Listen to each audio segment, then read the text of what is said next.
Tungod sa pagkakiat, hapit na hinong ko na hagbong.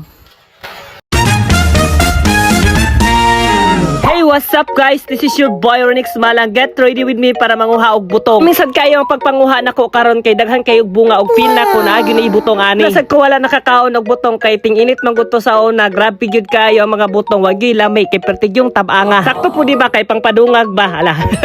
Indot lang gyud pud ani kay prepare pud nimo buan na butong magamit lang gyud hagdan makabot lang gyud pud nako. Di na gyud ko kakaya og kat-kat og tag-as kay ron siguro tungod sa akong pagkabugat unya. Grabe gyud. Kabalo ka, mangurog na gyud ang ako ang til. Di gyud sama sa una sa bata pa ko na sus kadali ra gyud ako kat-katon bisag unsa ka gamay sanga. Karon diri na lang kita sa mugbo o kanang makaya ra gyud nato kay na lisod na. Ay nakasuway na ba po ko sa una natagak kog habog kayo sa santo na punuan. Grabe di gyud lalim sus pagkahulog nako nalibat taon ko. Ang yung sakita sa kong ulo di gyud lalim. Niingon na gyud ko sa una na dili na gyud ko mukat-kat bisag unsaon. Murag natagam gyud ko ba nya habog ba yun po kayo na grabe gyud pagkasakit nam gyud sa kong ulo nalibat lagi ko asa ka ana. Di ka malibat na grabe kahabog. Pero katong nauli anak ko, sus, kat-kat man day gihapon. Wa day gihapon na tagam.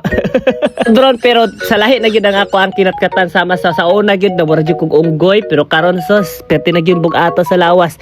Di na gyud madaog kat-kat og habog kay mangurok lagi mo hang tiil. Oy daghana na kog chika, oy sus kuha na day kog butong usa na day o patay, hapit na gyud po na hagbo. Ataya.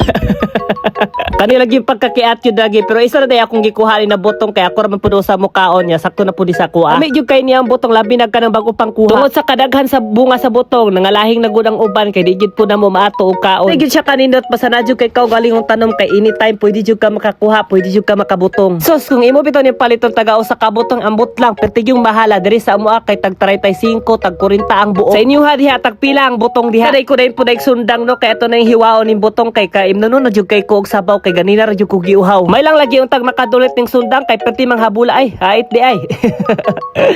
Moro siya gitaya god pero grabe perti gid diyang haita. Sumaw ni siya ang butong o tan-awa ninyo. Fresh jud kaayo siya. Grabe. Sus og kabalo lang ka sa feeling perti gid niyang lami. Pa lang sa butong perti gid niyang lami Ang silirap jud ka sa kalami.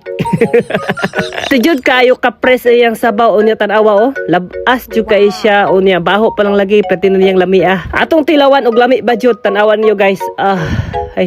Kakakita ka na sa bawa kalami na magyud sa sabaw.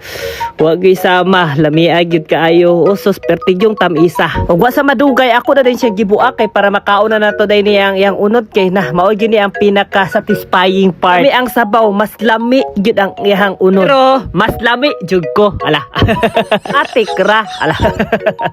So wala na siya guys, no? Ako na siya gisugdan og kaon niya. Medyo gahi pa gyud siya pero okay kay siya. Kung nagitaon siya guwang kay medyo gahi na gyud siya pero perti na gyud yang lami pero kang ganahan mo ko sa butong katopit ang marag sipon-sipon pa siya ingato kung ganahan na pagkabutong kay marag lami gid siya baw niya humok ra pud siya kaunon pero kani akong nakuha karon medyo gahi siya pero perti gyud pong lami kay na timing gyud pud ba sa saktong panahon kay ulan-ulan na ganahan sa kaog butong hali kay mamutong ta. Thank you for watching guys, love you all, amping mo kanunay.